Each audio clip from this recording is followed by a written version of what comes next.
News India 27 नव्या पिढीचं नवं माध्यम। नाशिक शहर गुन्हे शाखेच्या युनिट 2ने 2 वर्षांपासून फरार असलेल्या खून प्रकरणातील आरोपीला मध्य प्रदेशातून अटक करत उल्लेखनीय कामगिरी केली आहे। आरोपी हा अत्यंत गंभीर स्वरूपाच्या खुनाच्या गुन्ह्यातील असून गेल्या 2 वर्षांपासून पोलिसांना गुंगारा देत फरार होता। गुन्हे शाखेच्या पथकाने तांत्रिक विश्लेषण, गुप्त माहिती आणि सातत्याने केलेल्या तपासाच्या आधारे आरोपीचा ठाव ठिकाणा शोधून काढला। त्यानंतर मध्य प्रदेशातील संबंधित ठिकाणी सापळा रचून आरोपीला ताब्यात घेण्यात आले। त्याला नाशिक येथे आणून पुढील कायदेशीर कारवाई करण्यात येत आहे। ही कारवाई पोलीस आयुक्तालय नाशिक शहराचे पोलीस आयुक्त, अपर पोलीस आयुक्त आणि गुन्हे शाखेच्या वरिष्ठ अधिकाऱ्यांच्या मार्गदर्शनाखाली गुन्हे शाखा युनिट 2च्या पथकाने यशस्वीरित्या पार पाडली।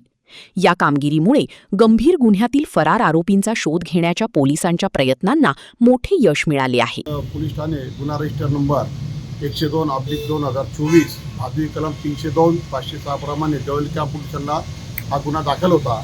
सदर गुन्ह्याच्या तपासाच्या अनुषंगाने त्या गुन्ह्यातील फरार आरोपी याची माहिती काढत होतो। त्यासाठी आमच्या सहाय्यक पोलीस आयुक्त, वरिष्ठ अधिकारी यांच्या मार्गदर्शनाने त्यांनी आदेशित केल्याने मी PSI पठाण सोबत आमचे गुलाब सोनार, प्रदीप नन्नावरे,